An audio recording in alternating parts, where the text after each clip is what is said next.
Record this time. Okay. Alright, so we're getting to the end of a material at last. Well, we really will on Thursday, but so just two more methods of finding zeros of functions to consider. And the ones we'll see this week are the ones that are more rapidly convergent. So tonight it's Newton's method. I had mentioned Newton's method last time as coming from fixed point iteration, but I'm going to derive it in a different way today that actually would come across as far more intuitive. So the idea is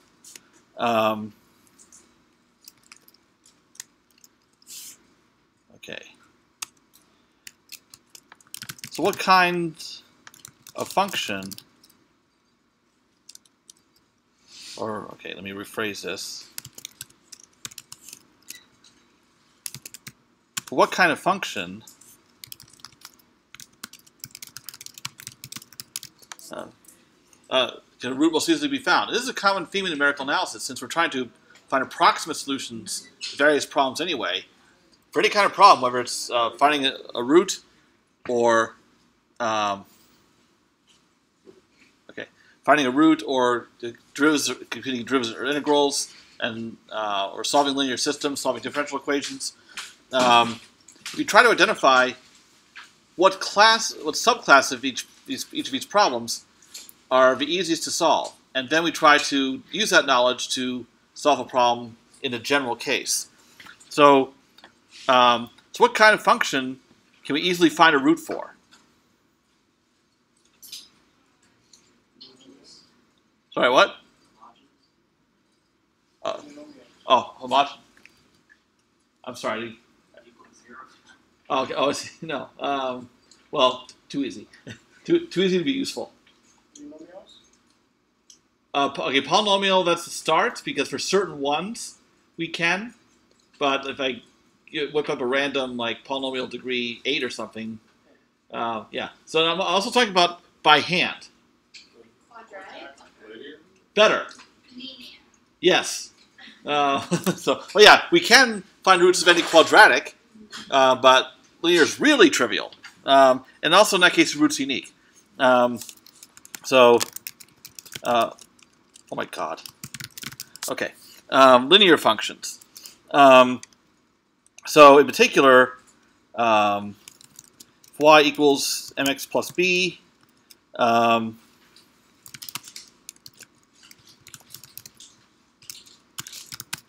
Okay.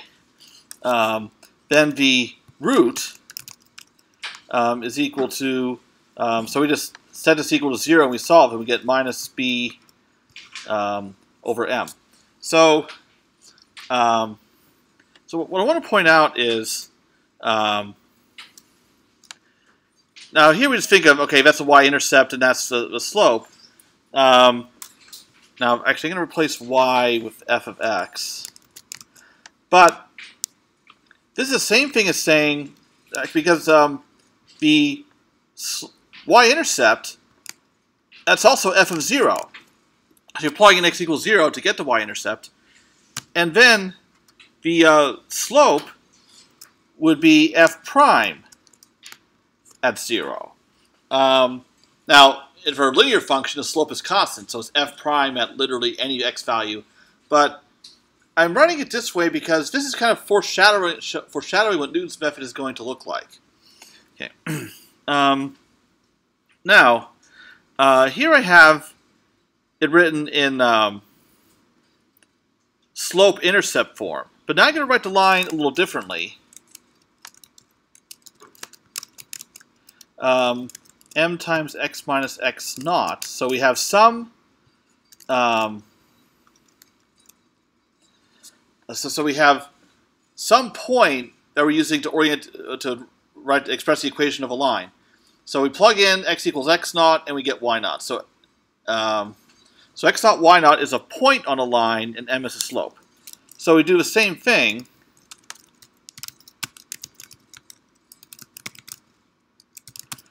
and if we set this equal to 0 and solve, so I'd have to move y0 to the other side, divide by the slope, and then I would have to move the minus x0 to the other side. So I get x0 minus the y value at that point over m. Now this can be expressed as x0 minus, so y0 is f of x0, and the slope is f prime of x0, or any other x value. So again, what we have here is it's some x, so it's some x value. In this case it was 0, but here we have some x value. So the root is equal to an x value minus a y value over a y prime value. Now, so the thing is, this for a linear function,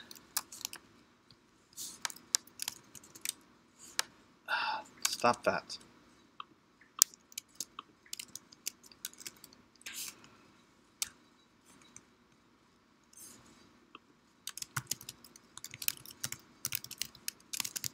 But now what about a general function? So what we could do is we could try approximating f of x, where f of x can now be anything. We could try approximating it by a linear function, and then we could find the root of a linear function and take that to be an approximate root of the original function. So the approximation of a root would be the root of the approximation. Now, the approximation of a root of f is equal to the root of the approximation of f. So we take f, approximated by something linear, we get its root easily. That, hopefully, is approximation of the root of the original function. So, how can we approximate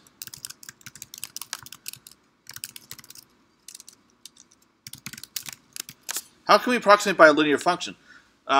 So what would be, so given any f of x, what would be one way of approximating it by a line? There's more than one right answer.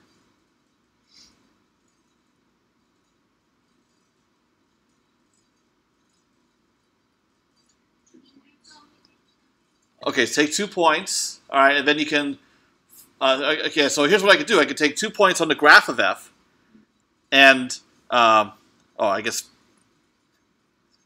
anyone watching the video cannot see what I'm doing here. I'm just gesturing, but, okay. All right, so let's stop that. No Microsoft Office, you can shut up now.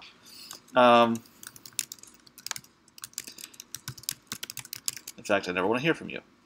So, all right, so given 2 points on the graph of f of x, can find the equation of the line passing through them. Okay, this line is called a, what is the name of that? There's a term for that. If I take 2 points in the graph. Sorry, what? What? It's not a tangent line when it's 2 points. Secant line, yes. Now,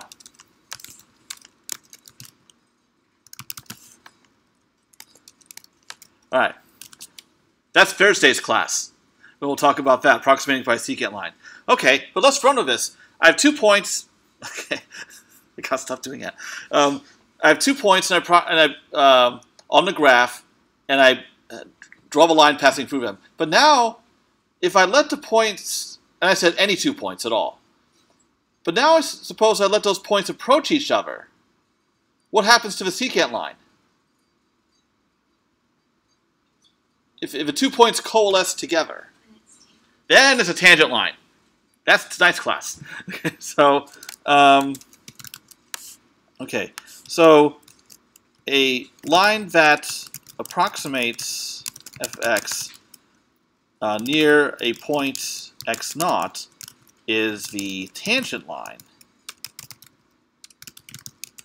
And that has this equation. Okay, y is equal to f of x naught plus f prime at x naught. So that's the times x minus x naught. Because one of the interpretations of a derivative that they teach you in Cal 1 is it's the slope of a tangent line at a particular point. So that can be used to obtain the equation of the tangent line. So the x-intercept of a tangent line is, so I could do the same thing as up here. This, because this is expressed in point slope form, just like this line is. So what I get is x star, okay, is equal to x naught minus f of x naught,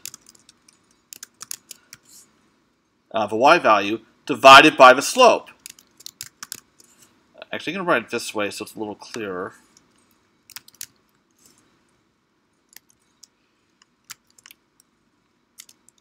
Okay. All right. So that's what we could do. We could approximate. We could pick some point x naught. Approximate f near x naught by the tangent line. Find where the tangent line crosses the x-axis. Find its root, and then we could take that to be an approximate root of f. But so suppose, using notation I have been using for these iterative methods, is an initial guess of root x. Okay. Then we can compute the following. x1 is equal to x naught minus f of x naught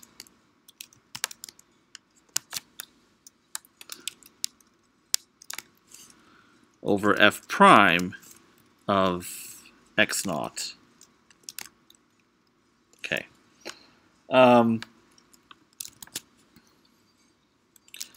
To obtain a new approximation, x1. So, and hopefully this is closer to a root than x naught is, because x naught right now really is just a guess. So, then we can continue with the tangent line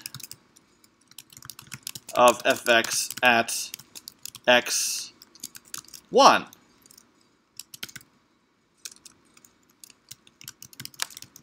Which yields this iteration. So I can just keep this process going. Xk plus 1 is equal to xk minus f over f prime, both evaluated at xk. Sorry, something was typed wrong here. F of xk over f prime.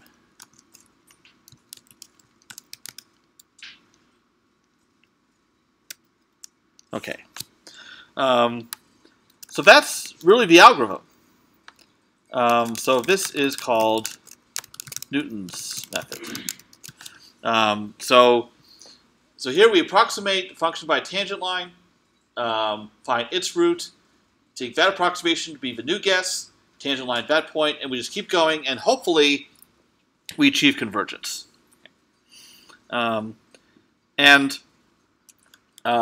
If I show you the algorithm for Newton's method, yeah, there really isn't much to it. I really did describe the whole thing. That we choose initial guess, keep repeating this, and we check for convergence. So we should see if the difference between these iterates is getting smaller and smaller. Once this difference is so small, then we can stop. And it's also a good idea to check, is this really getting close to a root? Because presumably, if this difference is going to 0, that means this should be going to 0, and we have f up top. So But depending on the conditioning of a function, we should check if this really is going to 0. Also, other implementation details. This iteration, unlike bisection, Newton's method is not guaranteed to succeed. It can diverge, and I'll show you an example of that later. And therefore, it'd be good to impose like a maximum number of iterations. In homework 1, I actually had a script that implements Newton's method for a specific case, and I set it up as an infinite loop. Now that example converged, but I had so two of the problems in that assignment were to modify it so it was not an infinite loop, so it's using a while loop to check for convergence. It also imposed a maximum number of iterations, like 10. Okay, so it's a very but the main idea of a method is really just this, and then you just check whether the iterations are converging. So what I'm going to do is show you an example in Matlab.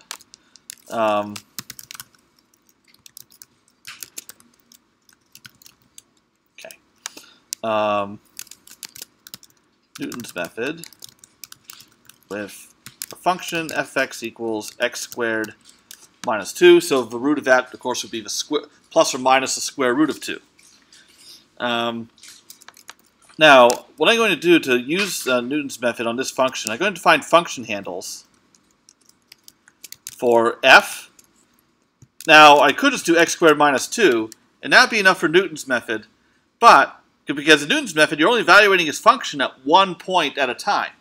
However, I'm going to put a dot here, x dot squared minus 2. I want the function to work with a vector as well as a number. And the reason for that is I want to be able to plot the graph, as I show you how Newton's method behaves. I also want a derivative. That's just going to be 2x. So fp will be f prime for derivative. Okay. Now, I need a bunch of x values for plotting purposes. Now, the root is a square root of 2, which is 1.4142135, etc., etc. So I'm going to plot the graph of this function on the interval 0 to 2. So I'm going to use linspace. Give me points, equally spaced points between 0 and 2. By the way, even if I had knew nothing about the root, where the root is, if I didn't know any decimal places of the square root of 2, how would I know? How can I know conclusively that this function does have a root for x somewhere between 0 and 2? How can I confirm that? No. Intermediate value theorem. If I plug in x equals 0, I get minus 2. If I plug in x equals 2, I get plus 2. Changes sign on the interval 0 to 2. So there has to be a root in there somewhere. So I'll go ahead and plot the graph.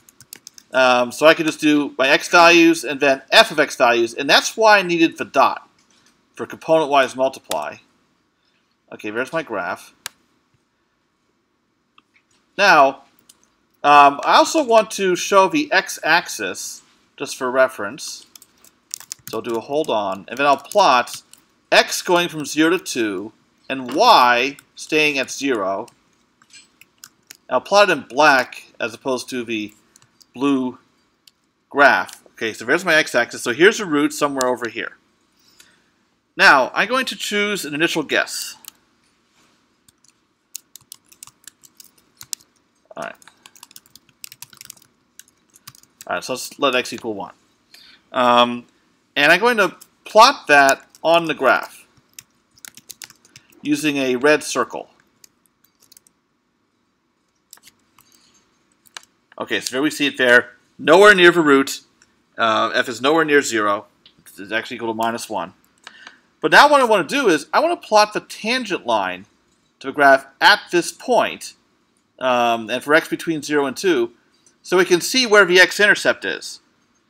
And here's what I can do. I can say plot, and I'll plug in my vector of x values, because I want the graph of a tangent line. And the equation of a tangent line would be f of x plus f prime of x times xs minus x. So my point of tangency is at x. The x values I'm plugging in are xs, my vector of x's. So that's why this goes at this point in the equation. There's my slope, and there's my y value. And I'll plot that also in red. So that'll plot the graph of a tangent line between 0 and 2. There it is. So you see it's tangent right here, and the the x-intercept is sitting over here. Definitely closer to the root than we were, because we just weren't close at all before. Okay, so now I'm going to mark that. Okay, so I need to so I carry out the iteration. X is equal to itself minus f of x over f prime of x. And I get 1.5. Okay, and I want to mark that on the graph as the x-intercept. So that'll be the x value. 0 is the y value. And another red circle. So there it is, the x-intercept of a tangent line. But I also want to plot it on the graph of f. So I'll plot x, fx, and I'm going to use a blue circle there. Okay, so there it is on the graph. So now I want to take the tangent line at this point, and I can just call back the same command to do that here, because x has been updated already. I overwrote it with the new value. Okay, we're starting to get cluttered here already. So there's a tangent line, and notice in this vicinity of a root, I'll zoom in a bit.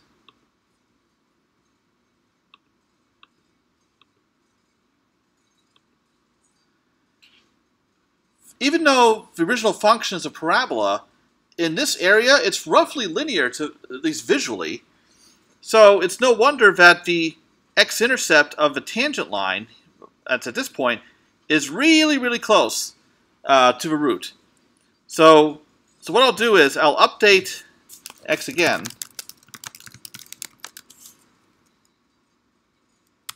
And we get 1.4167. So already 2 decimal places correct. So if I mark it here, in fact, there pretty much visually would be no point in doing a third tangent line. It's going to be so close to the root. Okay, now so now what I'm going to do is I want to run this to convergence. So and I want to store these iterates that we've had so far. First was the initial guess of 1. The next one was 1.5. This one, okay, 1.4167, but I'm going to fill in the exact value. It happens to be 17 over 12. That's just something I remember from carrying out before. So those are the first 3 iterates that we have. So now, and we can already tell we're getting, if I zoom out, and I'm going to mark the x value on the graph.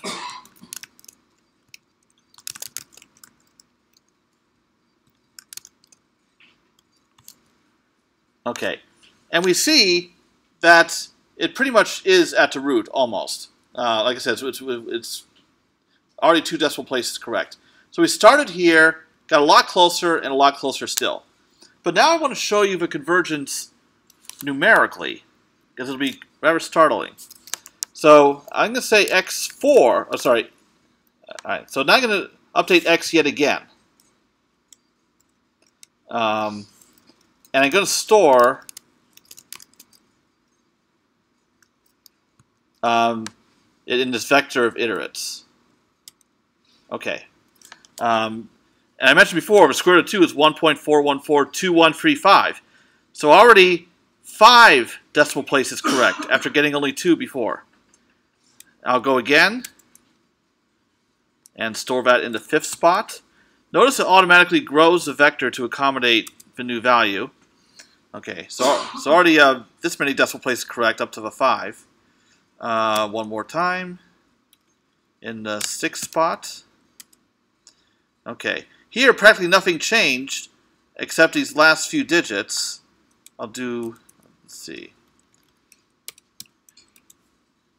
All right, we've converged. So really at this point, really after the initial guess, so this is x1, 2, 3, 4, 5, x5, 5 iterates, we converge to 15 decimal places.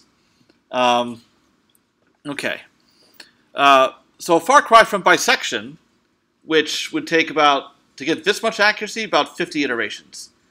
Now, I'm going to show you the error. So that's the absolute value of iterates minus the square root of 2. All right, so this would be absolute error. Okay. Ooh, that's weird. Okay.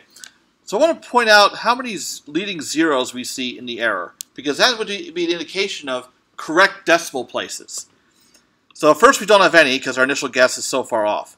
Then I have 1, 2, 5, 11, 15. So from one iteration to the next, the number of correct decimal places roughly doubles.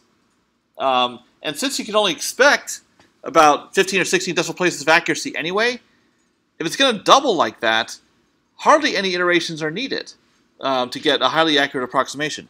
So this shows quadratic convergence, okay, as opposed to linear convergence, where the error is reduced by a certain fixed ratio from one iteration to the next. Here, the error, each new error is proportional to the previous error squared, okay. And that's what it looks like. And that's why we really like quadratically convergent iterations, just because it's really is far, far faster than linearly convergent. Okay. But I've shown you that numerically, but now what I want to do is show you something more rigorous to indicate that in a more general setting that it's going to be quadratically convergent. Okay, so error after k plus 1 iterations, error after k iterations using Taylor expansion. So here's how it'll go.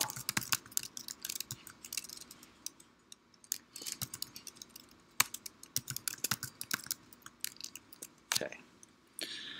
All right.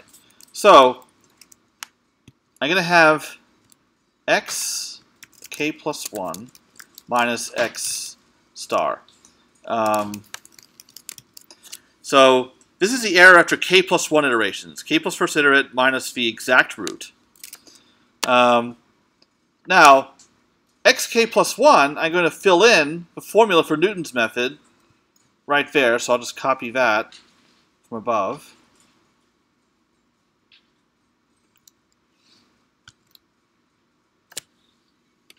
Okay.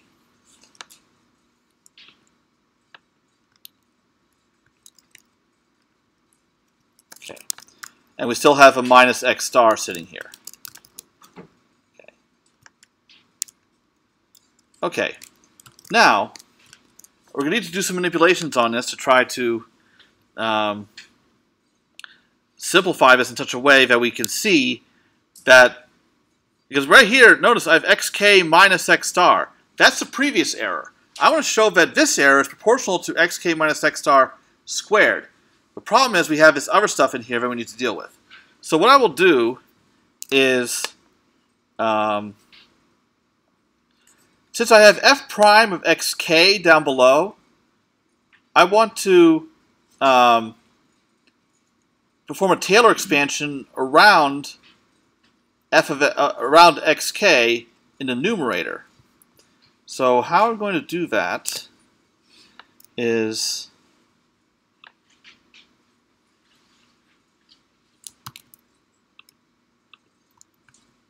Okay. So I'm going to perform some trickery here. And in the numerator, I don't absolutely have to do this way, but it's a little quicker if I do. I can say minus f of x star. Now, can anyone tell me why it's okay for me to simply do this and have it be correct? Why can I just throw in at f of x star? X star is the root. F of x star is 0. So I'm literally subtracting 0. But I'm doing that so I can work in a Taylor expansion. So what I'm going to do is I'm going to Taylor expand f of x star around xk. So to do that, I'll just block off that part in brackets. Okay. All right.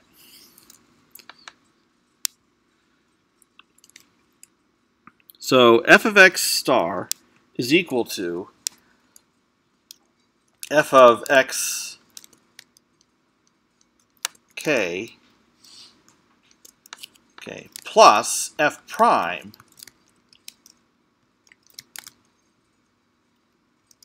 of xk times x star minus xk. Okay, and I'm only going to go one more term. Okay, I'll need to make these brackets a little bigger.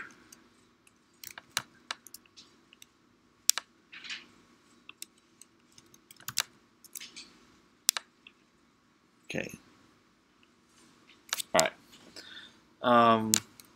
And something is wrong here. Okay.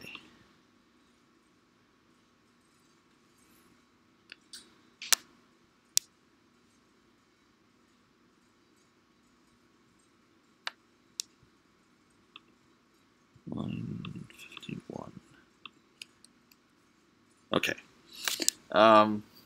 So why don't we make this a little bit bigger? Okay.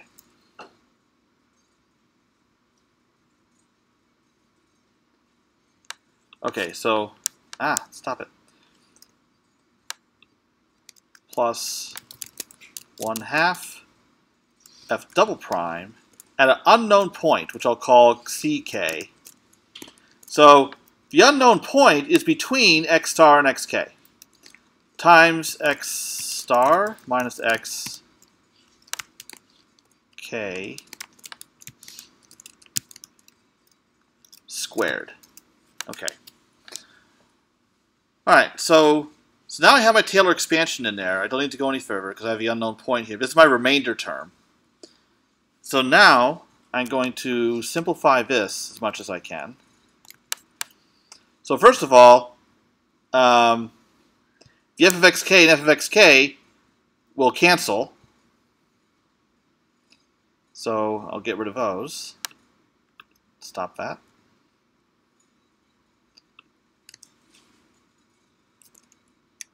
Okay, so this will go away also. All right. Now, I have a minus out here, so I'm going to get rid of this minus and change this to a plus. Okay. Now, here I have, if I break this up into two fractions, well, here I have f prime over f prime. And I have xk minus x star here, x star minus xk there. All of that's going to go away. And you would see this more clearly if I were to split this into two fractions. That I have xk minus xk, x star minus x star. So all of that cancels. So let's just get rid of all of it. So, okay, so that's gone.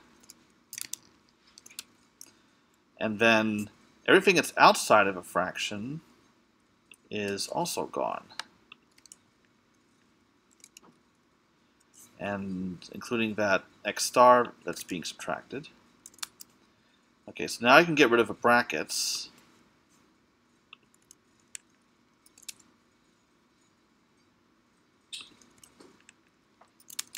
Okay.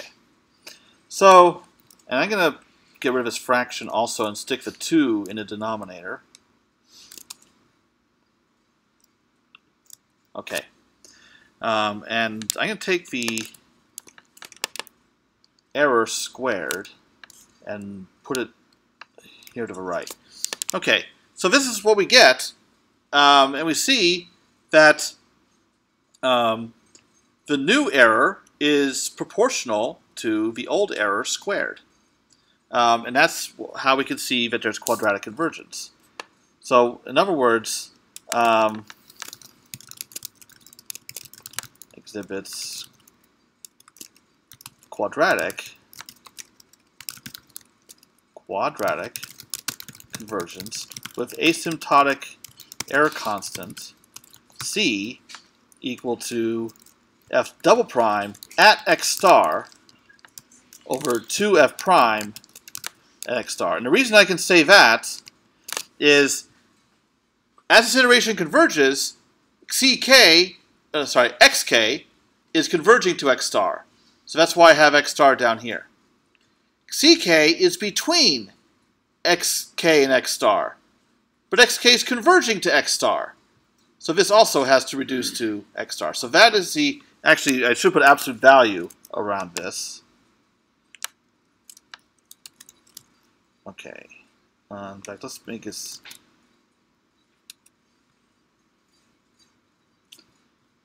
stop that. Okay.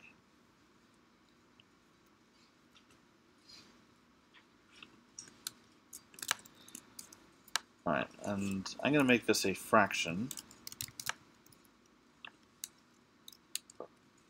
or an easier to read fraction. Okay.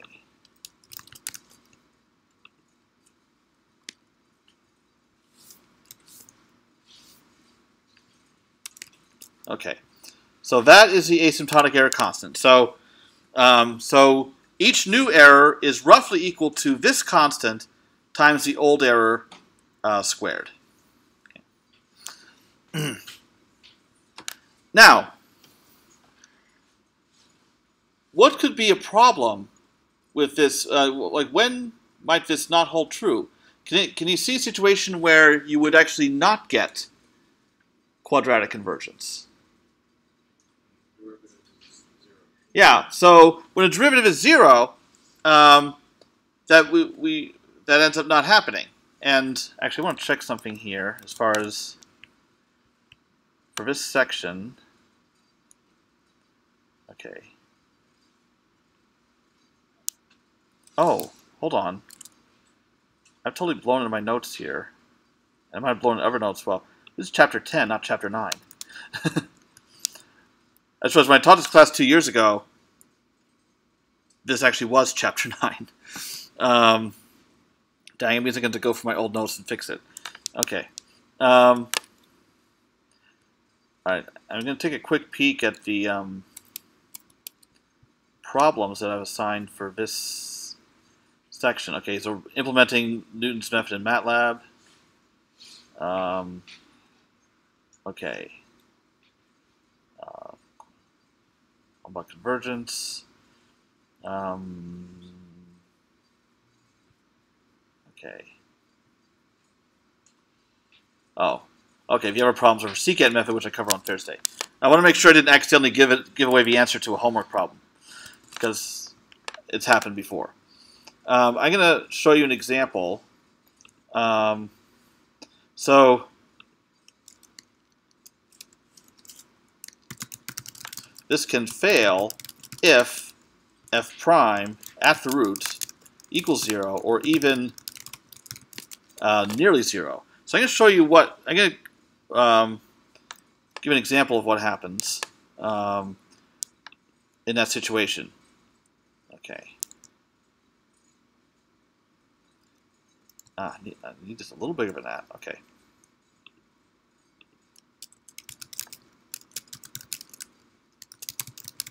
So I get my function equal to x minus 1 squared times e to the x. And if I look at the derivative, For a derivative, I have to use a product rule. So I'd have x minus 1 squared e to the x plus 2 times x minus 1, also times e to the x. And notice, if I plug in x equal 1 here, I will again get 0. So 1 is a double root. And we can see that from the x minus 1 squared factor in a function. And so when functions have a double root or multiple root, methods like Newton's method in particular can have slowed convergence. Now I want to simplify this derivative. So that'd be e to the x, and then I have x squared minus 2x plus 1, expanding this, plus this, 2x minus 2. So now I can simplify this. The 2x's cancel. And I get x squared minus 1. So that worked out nicely. I'll really stop that. Okay. That'd be the same as x minus 1, x plus 1. So that's going to be convenient. So Newton's method, the iteration takes this form. Xk plus 1 equals xk minus. So up above I have a function, x minus 1 squared e to the x. And down below I have a derivative, x minus 1, x plus 1 e to the x. Now, a lot of simplifying happens. The e to the x's cancel. And one factor of x minus 1 cancels. So in fact, a whole lot simplifies. Okay. Oh, and that should be xk. Above and below. Okay. Now, what I'll do is, I know the root is 1. I'm going to subtract 1 from both sides so we can see the error. So same kind of error analysis as before, except since I'm dealing with a specific function, that's a fairly simple one, I'm not going to have to carry out a Taylor expansion. Okay, so what I'm going to do is I'm going to move this over here.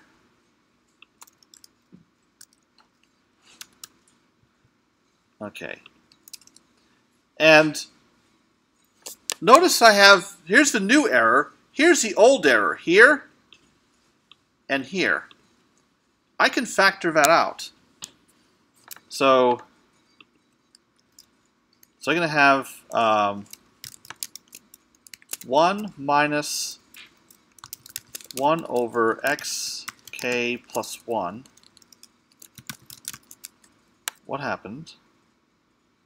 Oh, I missed a brace. Hold on. Okay. Times the old error. Okay.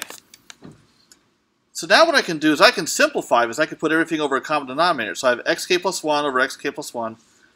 And I have xk plus 1 minus 1. So really, I can simplify this to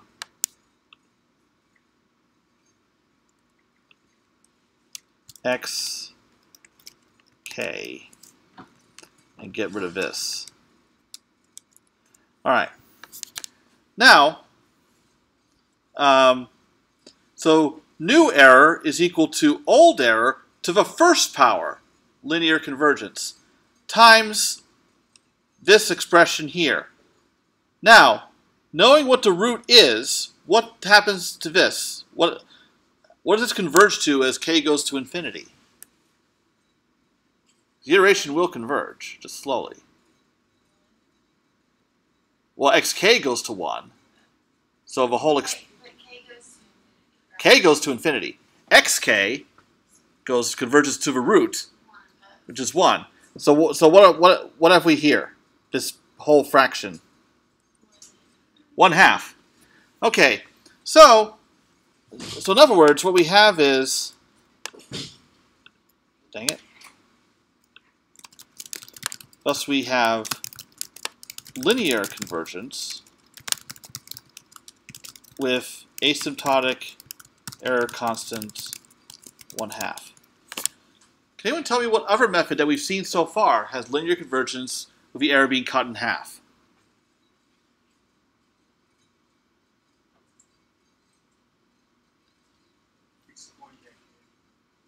Well, fixed point does converge linearly, but its asymptotic error constant is not necessarily 1/2. It just depends on the function. Bisection. And it's not rigorously 1/2, but the size of the interval is being cut in half every time. So an error bound is being halved. Okay, so this method performs about the same as bisection in terms of the number of iterations. However, we take a look at this function. Could we use bisection on that?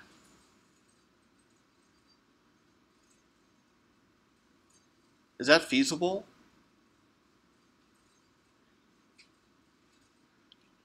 I guess the way I ask the question probably gives away the answer. But why is it not? Why can we not use bisection?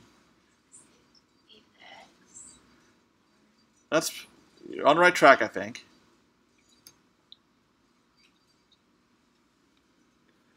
What do we need to be true of a function to use bisection?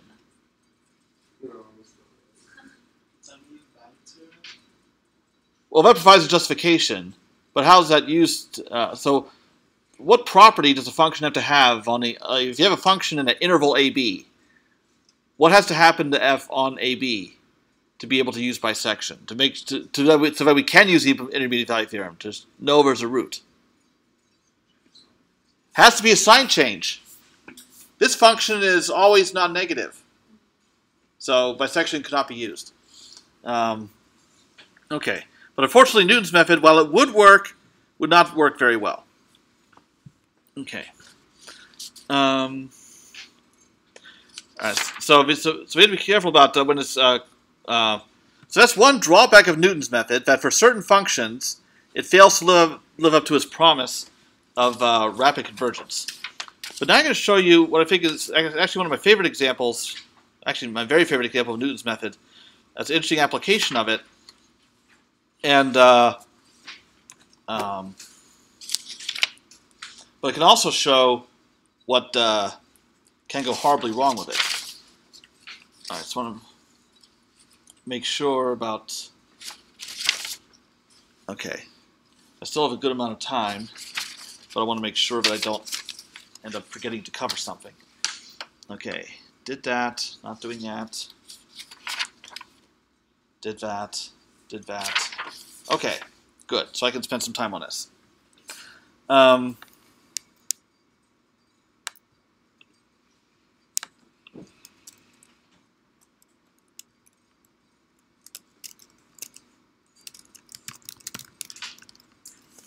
Newton's method and division. Okay. Suppose we apply Newton's method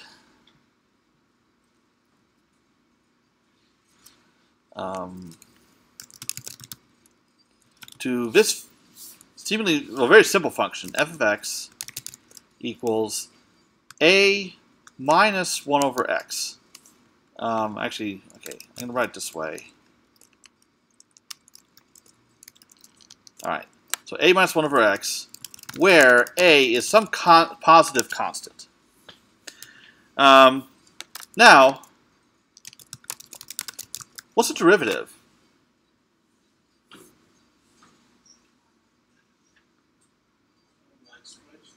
What?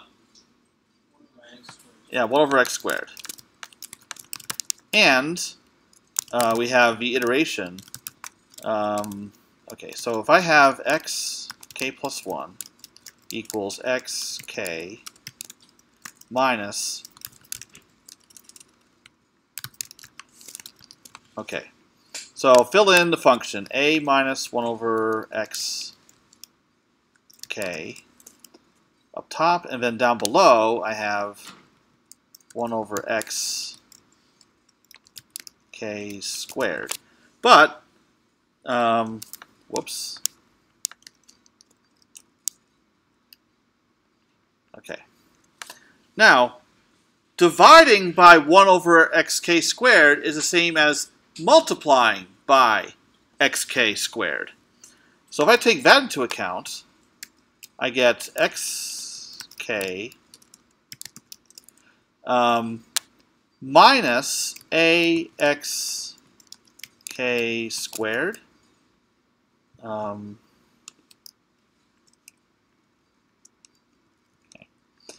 And then I have minus and minus makes a plus. And I'm going to have x squared over x, which is x. So I'm going to have this plus xk. But I have like terms, so I'll just combine the first and last terms. So I'll put that over here. And that's my whole iteration. Now, the root of fx is x star, which is equal to what in this case? When is this function equal to 0? 1 over a.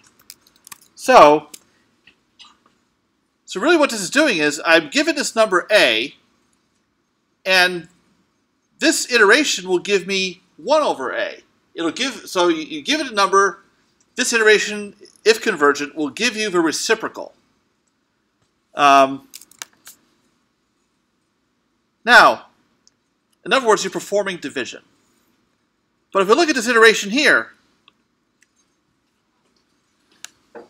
no divisions. There's only multiplication and subtraction.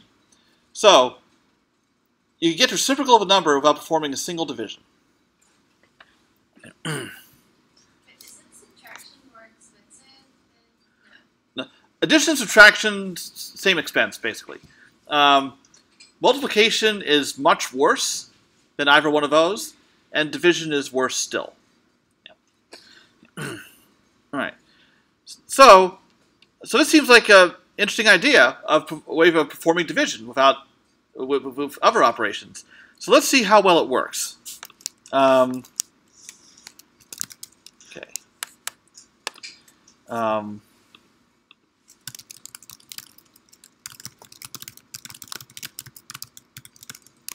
Okay, so I'll do an example. I'm going to let a equal to, okay,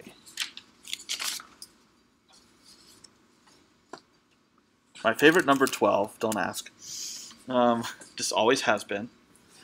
Although, the most satisfying thing about my favorite number being 12 is that when I was in 6th grade, I was in a bus, and I was counting in 12s. The same way that anyone else would count in 10s. I was just rattling it off. And this kid sitting in front of me was just really freaked out by it, that I could do that. It's like, what? It's not some superpower or something. Just, yeah, but somehow it's always stuck with me that apparently that was just blowing his mind. Okay, so, and I need an initial guess. So I'm going to choose 0.1. And it makes sense because 0.1, that's 1 over 10. So you think, well, 1 over 12 should be fairly close to 1 over 10. So I'll try the initial guess. And the thing is, It's supposed to be like y is 0 the exponent. Or... Oh, no. What's in parentheses, it's an index. Yeah. Now, the root is 112, which in decimal is 0.83 repeating. So that's what we're looking for when I compute iterates.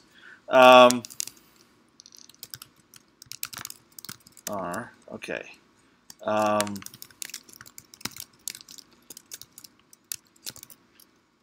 Oh, actually, you know what? I'm going to be lazy here.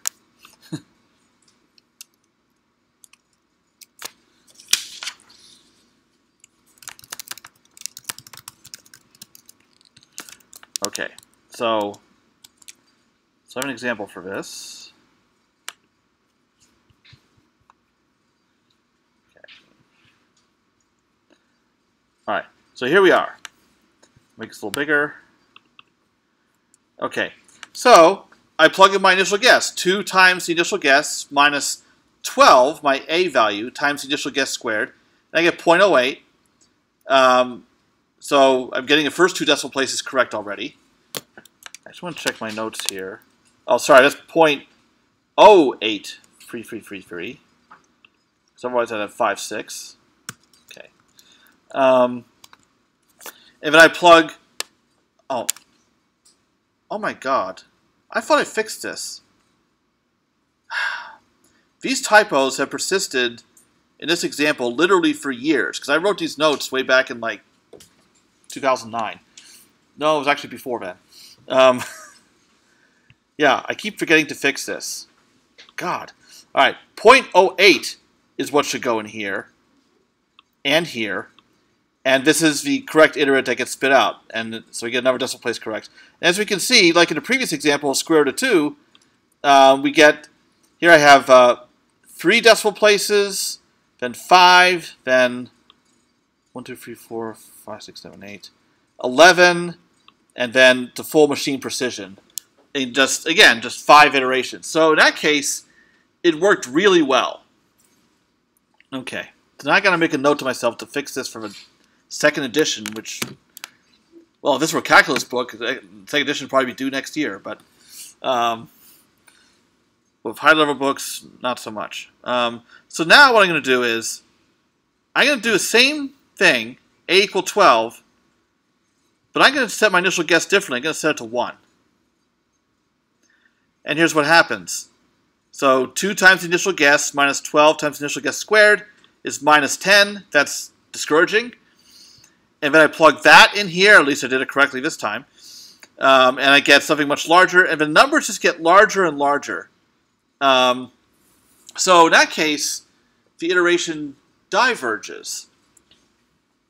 So, and I have a graph here, okay, I need to zoom out, to show you why. One case worked and the other did not. So what happens is, well, actually, this is just, wait. Okay, this is just a failed case. Because before, my initial guess was, oh, I'm sorry, this does show both cases. So here's this circle down here, down low. That's my initial guess the first time.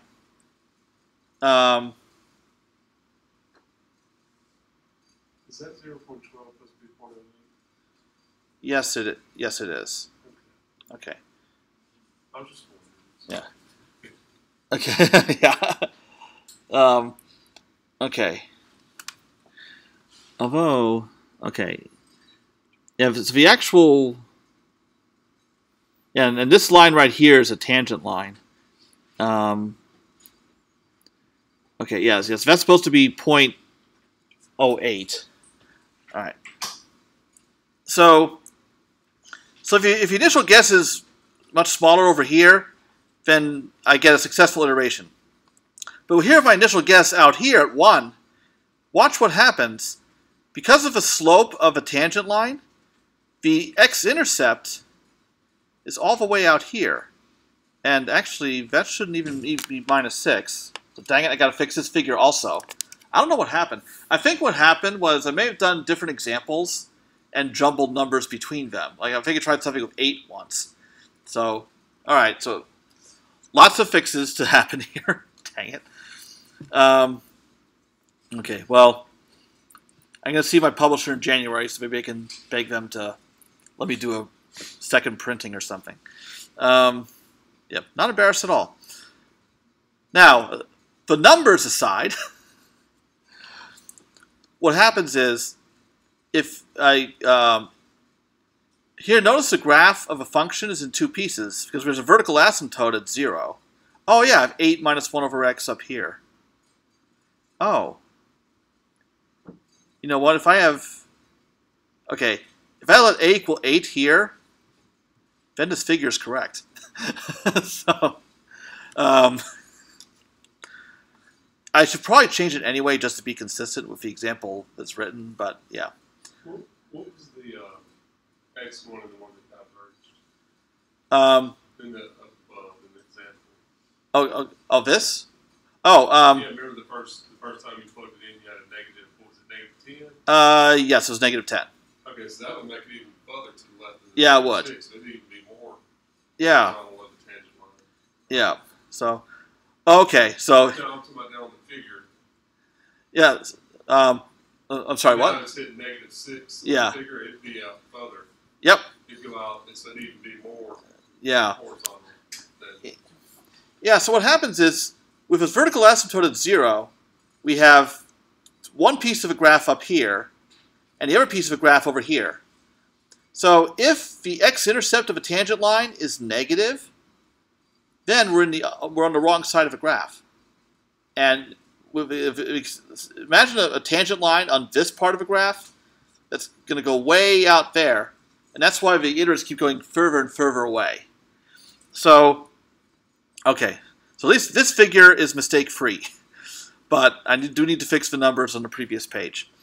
Sorry about that. Okay, now, so what we have to do is make sure, if we can make sure that we pick an initial guess, if we can make sure that the next iterate is at least positive, then we can prevent this from happening. So that's what we want to know, is what will it take to make the each iterate at least positive.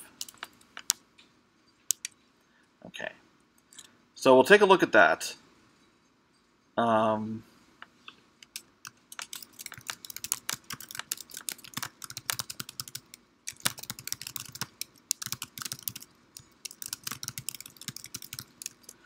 Okay, so that would mean that xk plus 1, which is equal to 2xk minus ax k squared is greater than 0. So what I could do is I could take this part of the equation here. I'll move a minus ax k squared to the other side. A factor of xk cancels. So I need xk, which I already need to be positive itself. But it must be less than 2 over a. So as long as the initial guess, and so if the initial guess is within this interval, the next iterate will at least be positive. The other thing is, okay, so if I take a look at this, what about the change from one iterate to the next? Like, for instance, let's suppose that the initial guess is, let's say if it's greater than 1 over a. So what that would mean is if xk is greater than 1 over a, then 1 over xk is less than a, therefore this part is positive. This is positive. So in other words, if the initial guess, so we can also see that if xk is greater than 1 over a, xk plus 1 is less than. Okay. In other words, it's a decreasing sequence. If you start out greater than the root. If xk is less than the root, it will increase towards it by the same reasoning. So what that means is, if I choose something that's greater, that's within this interval, the iterates will stay within this interval. So I just need this to hold. Now, when I first derived this, when I first taught this example several years ago, I thought, you know what? That seems really impractical. It's like you have to know something about the exact answer. You have to know, like you have to know what a value that's roughly double it. just have a chance of converging. So I thought, well, this iteration is useless. You have to know too much information about the exact value. But then I realized that I was not entirely correct about that. And what made me think about it was, and actually I have a problem on this, if I could exercise the end of a chapter, but it's not one that I assigned. So it was a comment made by a now retired computer science professor here. So we were having lunch at McDonald's, and he made a remark that he said that in his view, the best way for computers to perform division is Newton's method. Now I should mention, way back in the 60s, IBM had a computer that performed division using Newton's method. There was no division circuit in hardware. So it performed division using Newton's method and the circuits for subtraction and multiplication. And now, obviously, that didn't stick. They managed to make division more efficient after that. But I thought about his statement. Like, why would he say that Newton's method is effective, at least, if not the best method, when you have these concerns about the initial guess, and it's very important to choose it correctly. So then I thought about it for a while, and it's like, you know what? He's right, if you think in terms of floating point arithmetic. And here's why. So if we were doing this on paper, yeah, the idea of Newton's method is ludicrous. But how to choose a good initial guess in a floating point system. So the idea is your number A, that you're trying to find a reciprocal of, is equal to some mantissa times 2 to some exponent. And, what's more, if we assume normalizing, the mantissa is greater or equal to 1 and less than 2. So what that means is, we already know, even if we don't know, we already know something about the reciprocal. So that is equal to 1 over m times 2 to the minus e.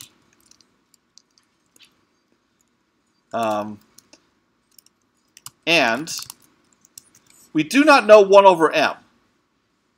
We don't have that value, but we can say that 1 over m is strictly greater than 1, or no, strictly greater than 1/2, and it's less than or equal to 1. Okay, so so here's what we can do.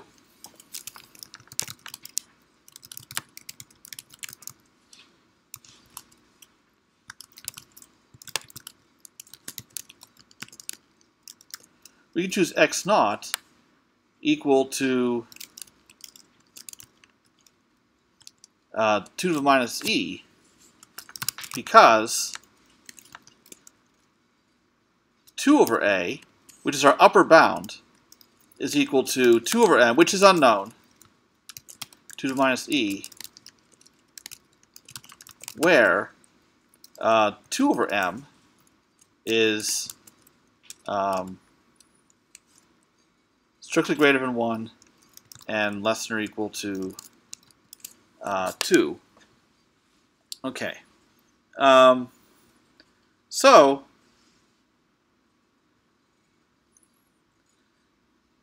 all right. So what this means is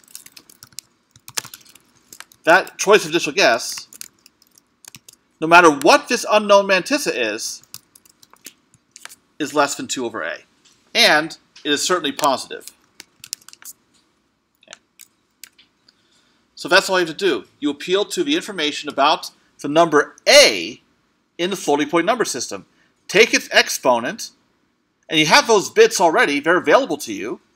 So you just grab those bits from memory, take that number that's represented, that integer that's represented by that exponent, get its negative, and you make your floating point number that way, and bam, that's your initial guess, and you know it will work.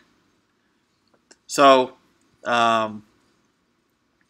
so it's one of those examples where, yes, I had my own opinion about Newton's method, and I got turned around, just because I wasn't really looking at it from the right way and thinking about floating point arithmetic, which is where the setting in which this would be used. Okay. Okay.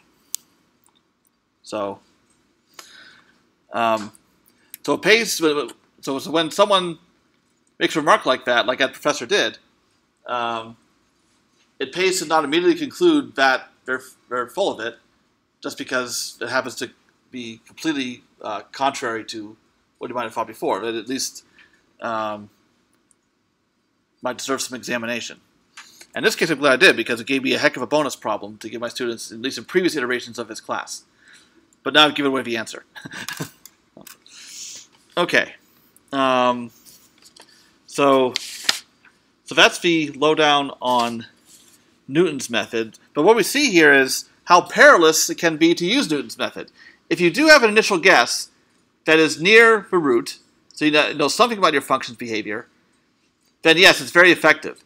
And that might seem unrealistic, but there are examples in real applications where you actually do have a natural initial guess. For example, time-stepping methods for differential equations.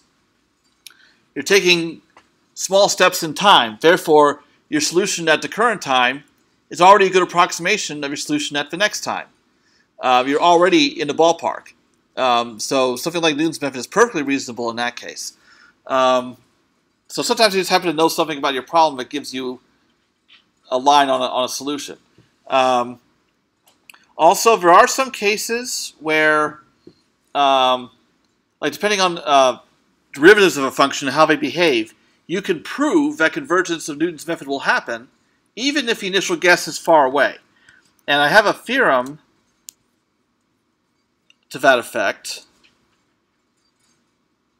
Okay. Well, okay. Again, there's a problem that I didn't assign.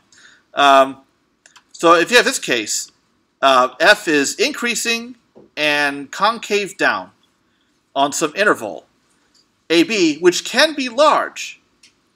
And if you choose the initial guess to be less than the root, then not only can you prove convergence, even if that initial guess is far away, you can also prove quadratic convergence. The example I did of a square root of 2, I chose the initial guess to be equal to 1. But you can actually show that if I choose any positive number, no matter how big, for the initial guess, it will converge to the square root of, positive square root of 2. If I choose any negative number, no matter how negative, then Newton's method will converge to minus the square root of 2. Right. So it's functions that are more oscillatory in nature. That's where you have to be more careful. Where a derivative could have some zeros in it, where you, or Newton's method might run into some problems. Okay, okay, so, but I want to summarize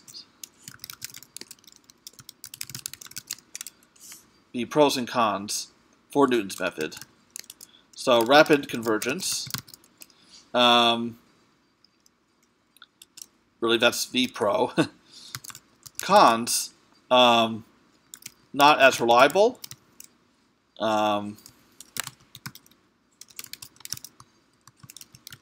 Okay, so that's one drawback I've just been talking about. But there is one other I've not yet mentioned. Unlike other methods that we've seen so far, it evaluates the function and its derivative every single iteration.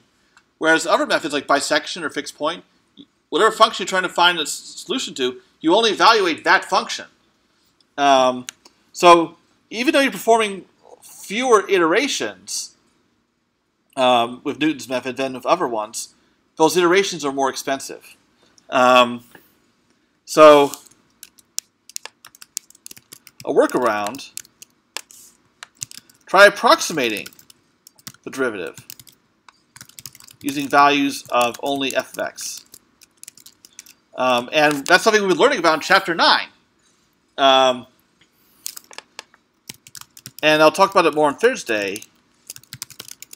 The secant method based on secant line instead of a tangent line. Okay.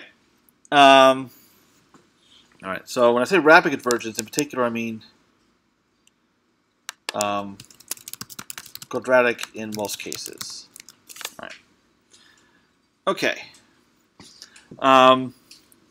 So now, as we have some time, do we have any homework questions?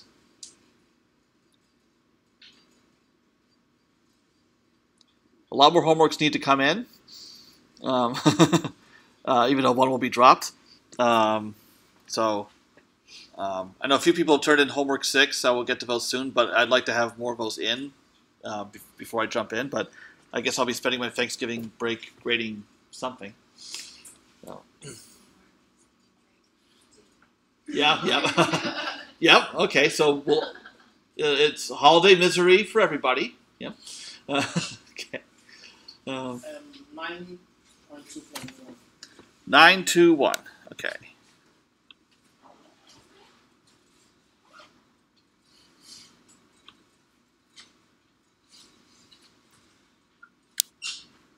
What do you mean when we say the answer should be accurate within 10 to the minus 5? Oh well, yeah. So just enough to say that your approximation, like the absolute value of your approximation minus 1/3, should be less than 10 to the minus 5. Okay, so because to say how large must n be, are we giving a specific value for n? Yeah, or at least something in the ballpark. Like for example, even though it's going to be your script that's doing all the work, and it can try any value of n you want, or as many values of n as you want, I'm not like. For example, like I think at least one student has done this, where they set start of n being nice and small, and they keep increasing n by 1 all the way until so they do find the absolute minimum number of intervals. I'm okay with, for instance, like taking multiples of 10 or something like that, or powers. So what I'm asking is, let's say we keep checking with different values of n. Yeah. And we get a value for n where it's average within 10 to minus 5. Yeah. We give that exact value of n. We'll show a table of values with different values of n. All I really need is a value of n that is big enough to get the accuracy desired. It doesn't have to be the smallest value of n. So when I say how large must it be, I'm looking for like something in the ballpark. I mean, obviously you could choose n to be 1 billion, and I think you'll get it. Maybe. But like for example, I would be fine with trying, powers of something, powers of 2, powers of 10. First one that works is the winner.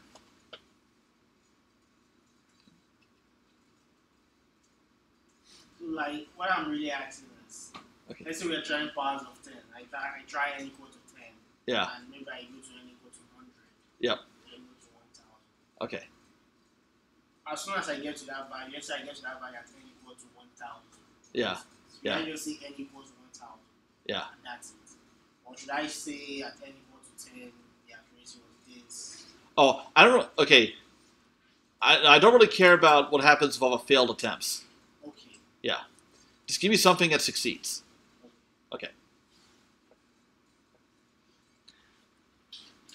It should be a lot. Because Riemann sums are a terribly inefficient way of approximating integrals. The 943. 943. Okay.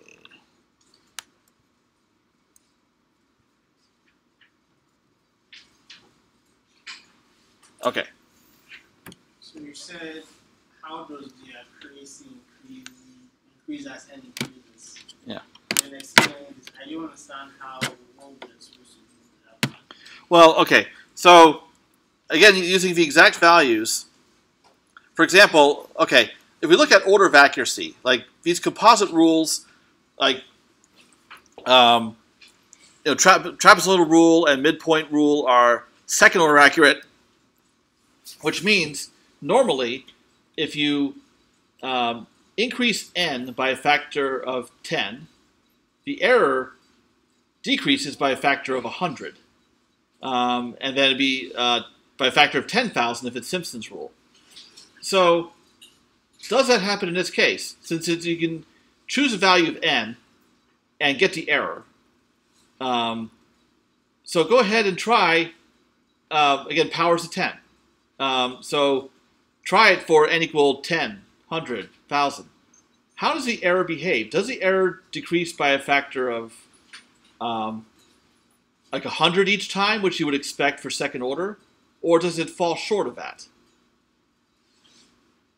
So if you take like ratio of errors, and how does that compare to different values of n? And in fact, here's what you can do. A formula for order of convergence as h goes to 0. So we assume the error is some constant times h to some power. So p equals 2 for trapezoidal, etc. So here's what you could do. If you let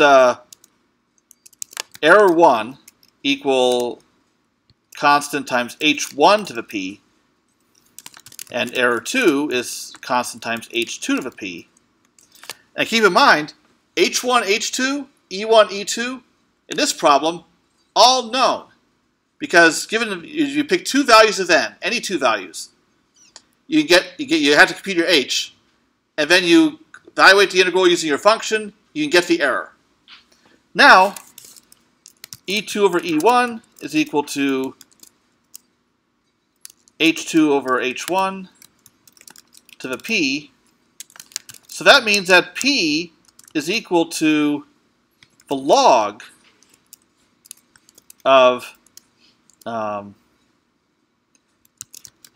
ratio of errors divided by the log of the ratio of h's. So,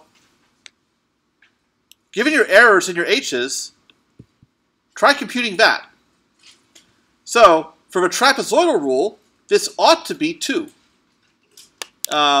Or roughly 2. Doesn't have to be exact. But does it actually happen in this case? So, I would suggest trying a few values of n. Make them pretty large, because then that way, if it really is converging properly, this p should be roughly the theoretical order of accuracy that's expected.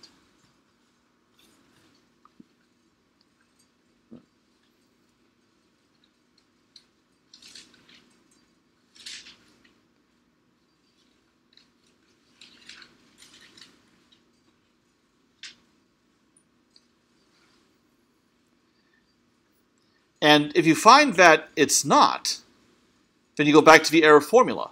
What is the error formula? It's some derivative of f times h to a power over some constant.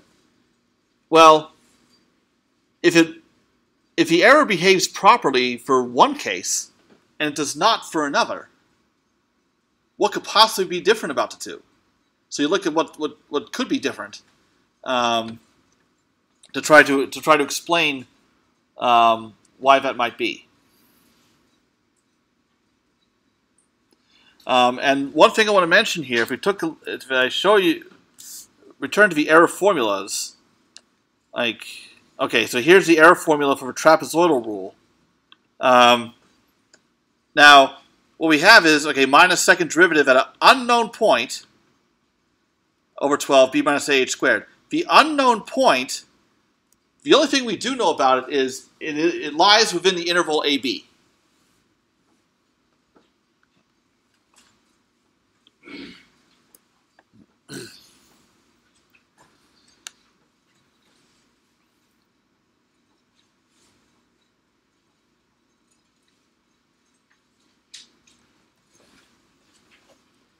Now, do you actually have error values? No error values. Okay. Can you know what to do about the errors? Okay. This is where the results are got for different values of n.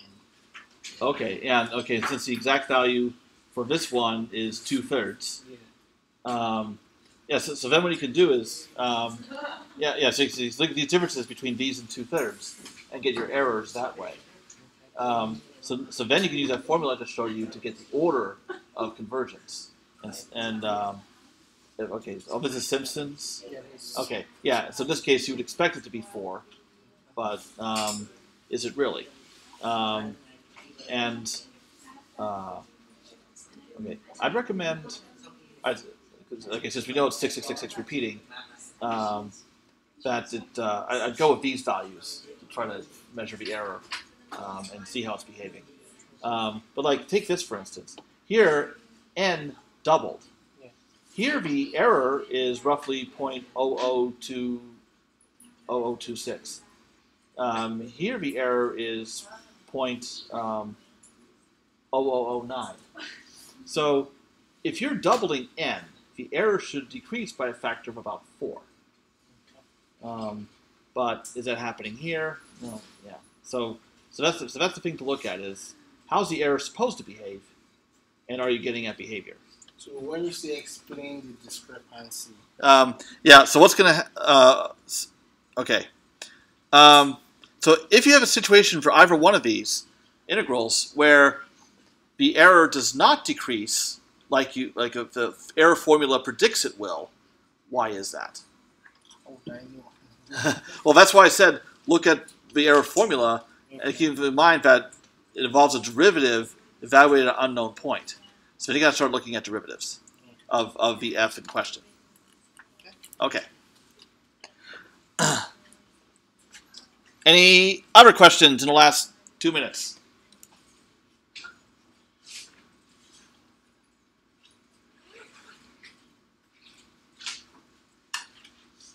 Okay, one more topic to cover on Thursday, and then, well, break, such that it is.